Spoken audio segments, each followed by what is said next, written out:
Rolando Cordera, economista y político mexicano, profesor e investigador emérito y miembro de la Junta de Gobierno de la Universidad Nacional Autónoma de México. Fue diputado federal y actualmente es consejero de la Comisión Ejecutiva de Negociación y Construcción de Acuerdos del Congreso de la Unión. Es miembro del Sistema Nacional de Investigadores y coordinador del Centro de Estudios Globales y de Alternativas para el Desarrollo en México. Además, es coordinador del Seminario Universitario de la Cuestión Social. Es consejero de la Comisión de Derechos Humanos del Distrito Federal, miembro de la Comisión Mexicana de Macroeconomía y Salud de la Secretaría de Salud, miembro del Instituto de Estudios para la Transición Democrática y de la Academia Mexicana de Economía Política, presidente de la Fundación Pereira y columnista de la revista Nexos y articulista del periódico La Jornada. Es además autor de más de 70 artículos y ensayos.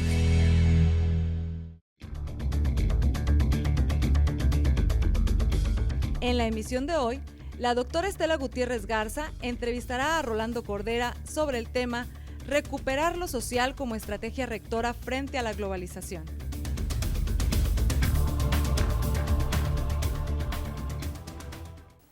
Rolando, tenemos mucho gusto que nos acompañes en este programa para tratar un tema de mucho interés y preocupación entre todos los mexicanos, que viene siendo el tema de la economía. Quisiéramos empezar con una reflexión de tu parte sobre qué es lo que nos está pasando en la actualidad. ¿Por qué se percibe que México ha dejado de ser un país de oportunidades? Bueno, mire, Estela, el gusto es mío, Estela, y gracias por la invitación. Yo pienso que, sin menoscabo y sin faltarle el respeto a las ciencias de la conducta y de la comunicación, no es solo un problema de percepciones, es un problema de realidades.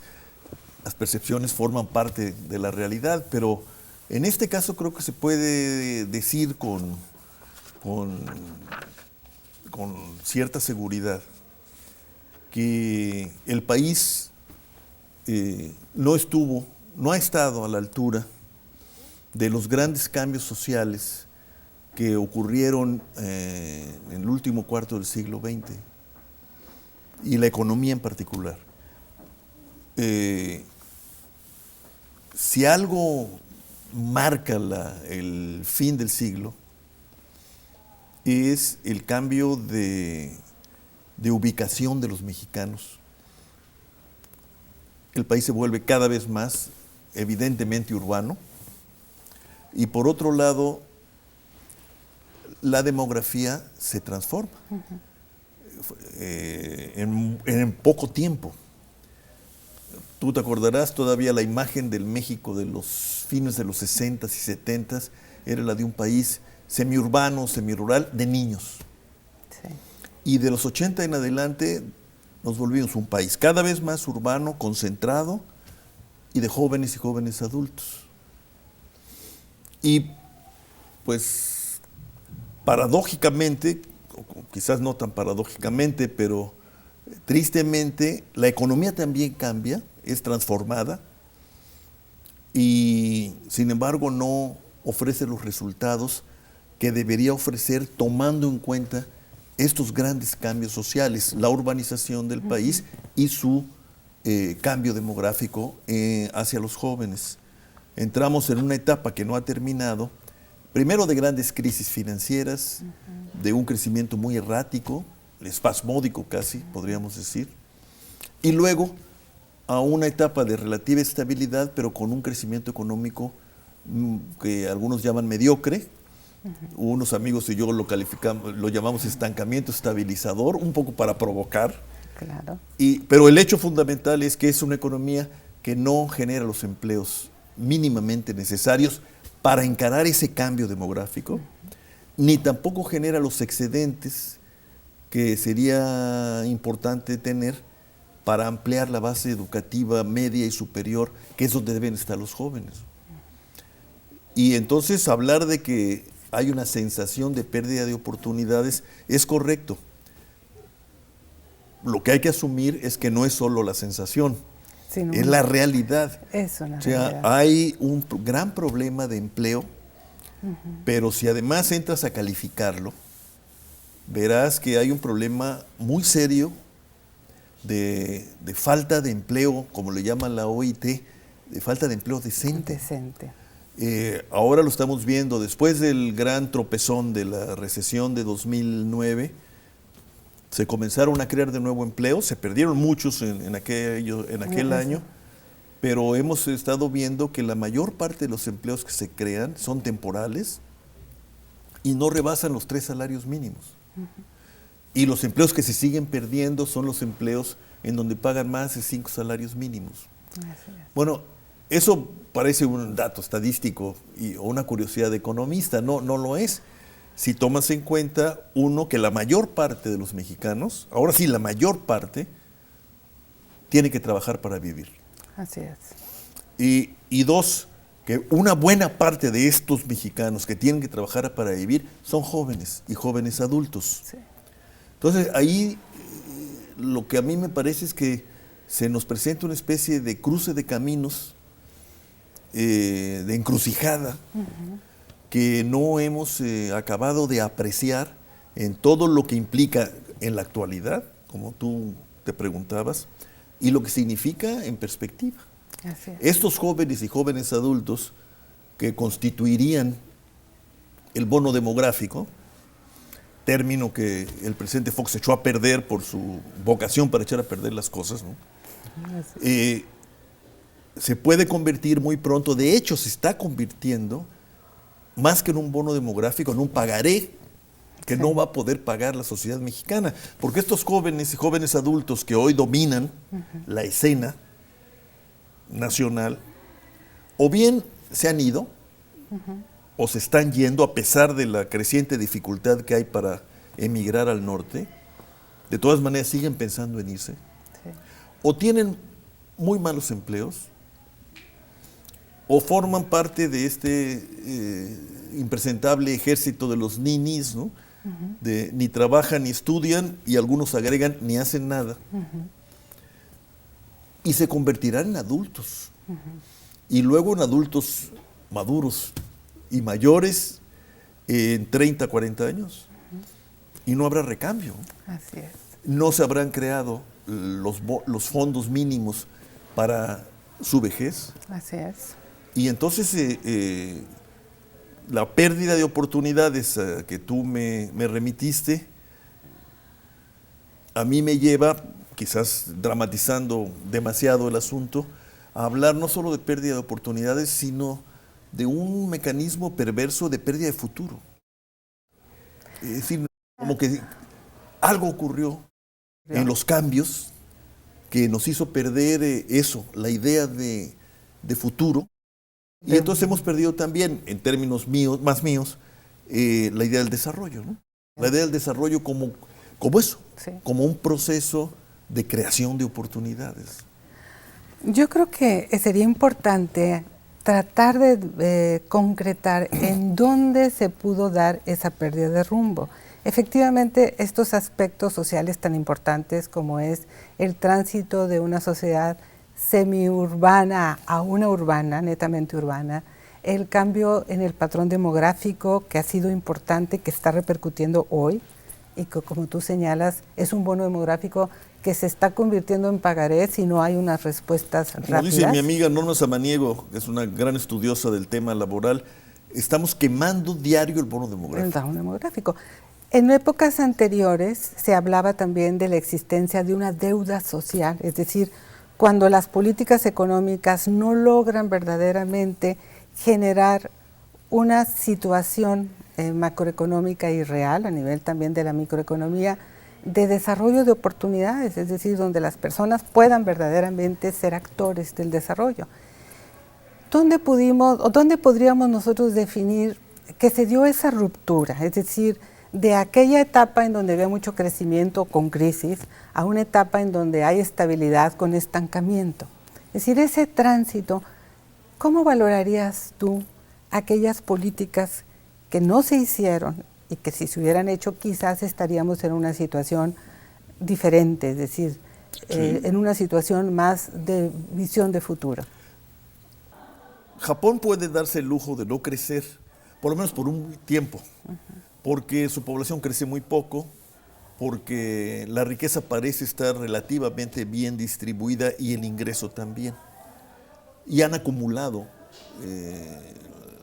mucha infraestructura, muchos fondos, y la gente la pasa y no hemos visto en Japón una caída estrepitosa en su nivel de vida, ni mucho menos. No. Pero nosotros con esta demografía, para volver al tema, pero además con esta concentración tan aguda que hay del ingreso y de la riqueza, con tanto rezago social, sí necesitamos plantearnos muy en serio el tema del crecimiento económico y del desarrollo, como base del desarrollo social. Claro que sí. Porque crecimiento económico debe querer decir pues, ampliar capacidades nacionales, capacidades económicas y capacidades de sus gentes, e ir enfrentando a través de políticas el tema crucial de nuestro tiempo, que es el tema de la desigualdad. Así es. Es decir, en una sociedad que presume ahora de ser democrática, que presume de ser urbana y de estar dominada por los jóvenes, el tema de la desigualdad inicua que afrontamos, pues es impresentable. Y su contraparte, en términos político-institucionales, todavía más. A esta desigualdad que trae tras de sí una gran concentración de riqueza, no solamente de ingreso, le corresponde un régimen fiscal vergonzoso. Así es. En México no se pagan impuestos. El coeficiente impositivo, así llamado, la relación entre impuestos y producto interno bruto, es uno de los más bajos del continente americano. Sí. Estamos en el último escalón de la OCDE. No hay una capacidad instalada de tipo financiero, es decir, fiscal en este caso, que nos permita enfrentar los problemas inmediatos de la juventud, de la salud,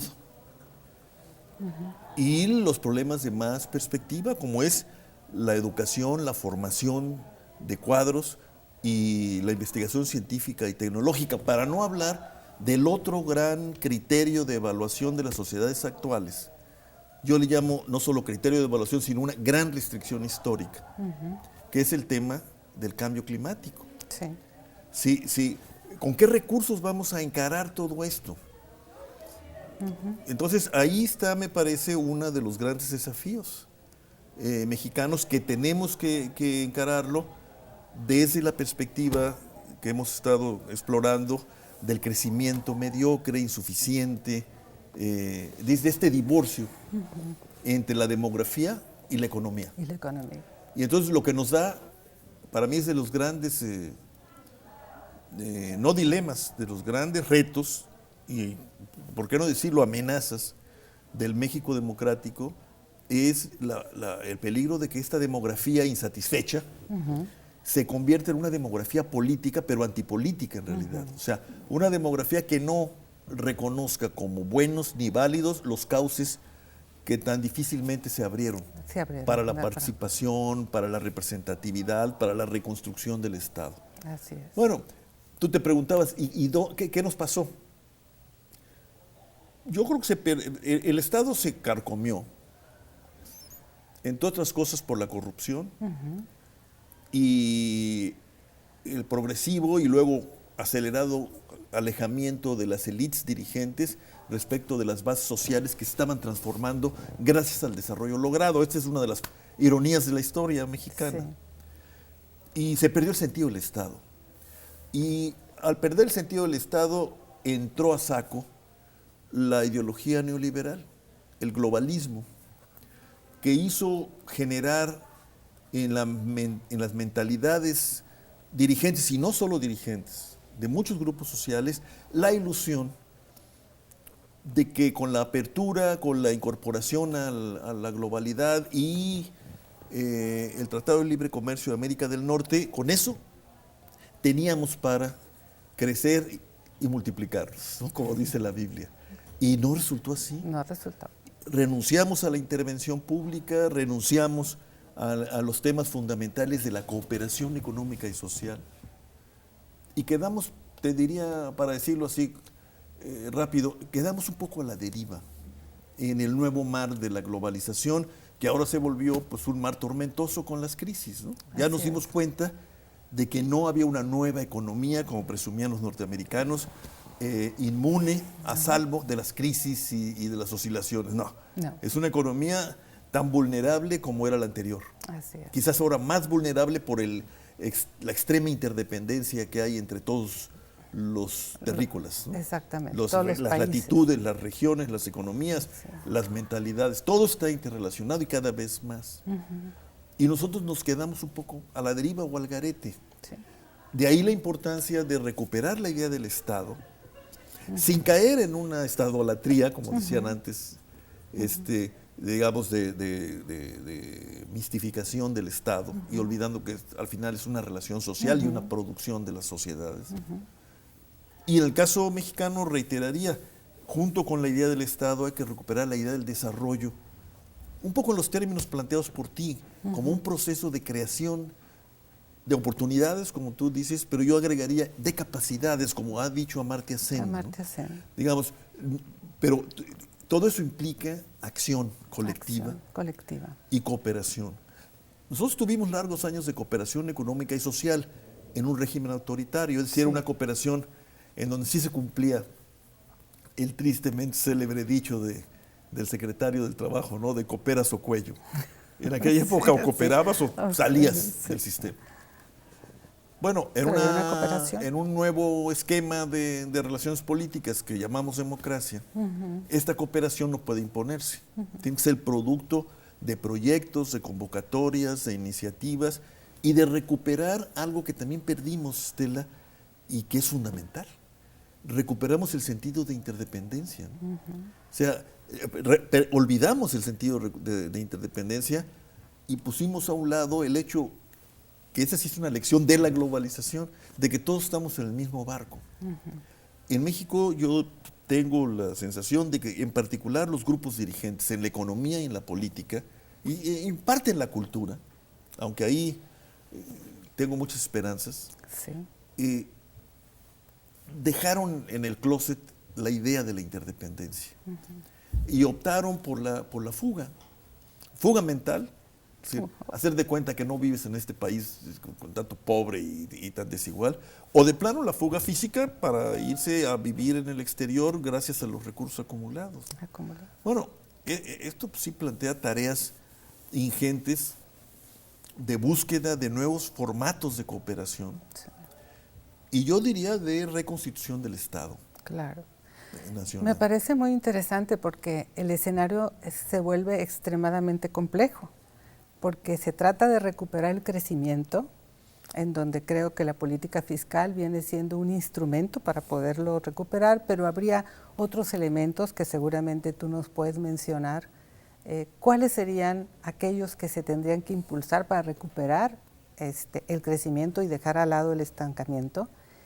Lo otro que tenemos que recuperar es esta noción tan interesante que tú señalas, que es cómo recuperar el Estado, pero un Estado moderno, ¿verdad? No caer en un Estado burocrático y autoritario, sino un Estado que verdaderamente se nutra de la transparencia, la rendición de cuentas frente a la sociedad, y que los resultados terminen siendo precisamente valorados por la forma en que puede articular esta nueva cooperación con la ciudadanía.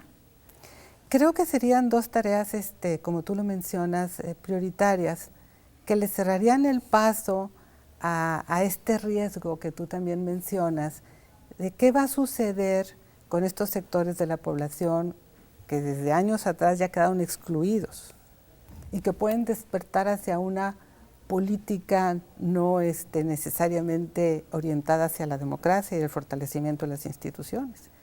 Entonces, estos escenarios de recuperación, ¿no? Me parecen muy interesantes porque de alguna manera estás tú señalando lo que antes sí tuvimos, que se tuvieron que afrontar ciertos problemas, pero que en lugar de afrontarlos se evadieron, nos dimos a la fuga, como quien dice, al abrazar una propuesta neoliberal en donde pensábamos o se pensaba, ¿verdad?, quienes lo defendían, que el mercado nos iba a conducir a salidas que no han sido las que se prometieron. Así es, sí.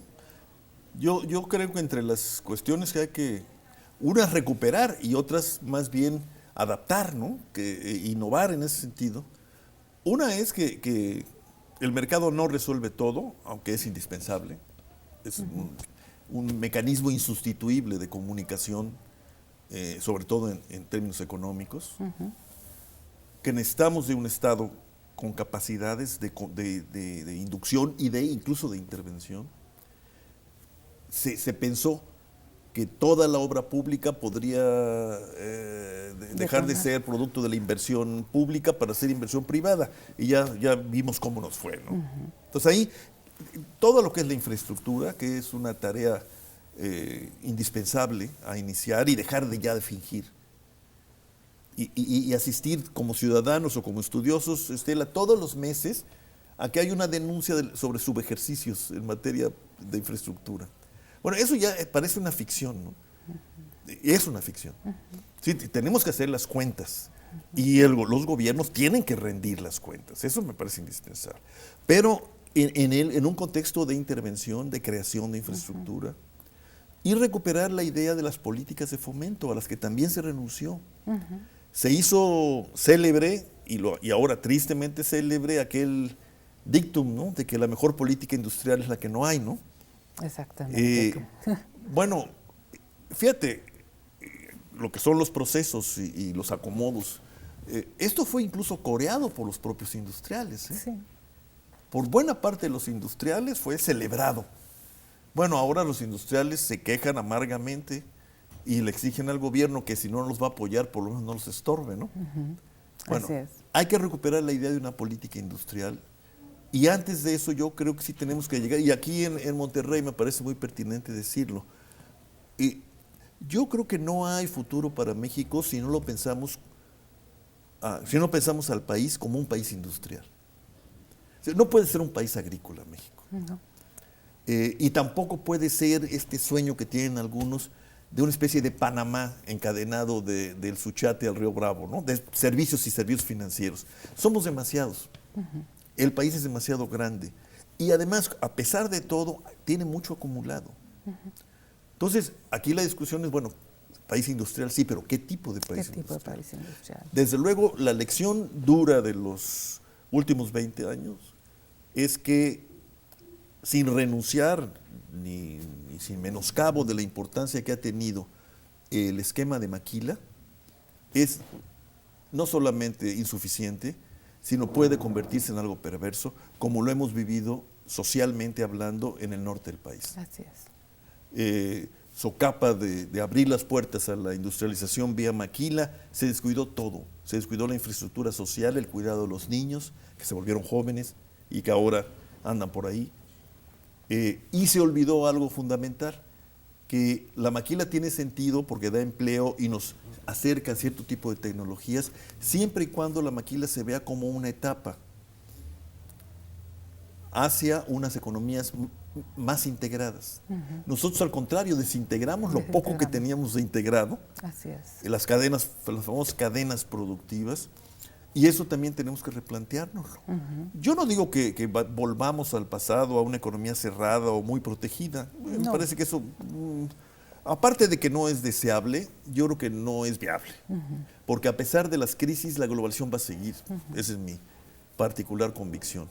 Entonces tenemos que pensar en la industrialización de otra manera, pero no renunciar a la idea de la industrialización.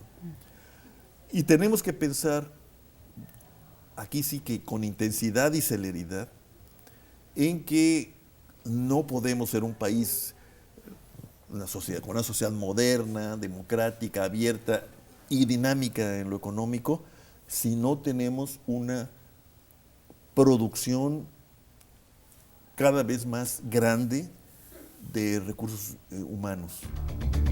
Acompáñenos la próxima emisión a ver la segunda parte de la entrevista con Rolando Cordera sobre el tema Recuperar lo social como estrategia rectora frente a la globalización.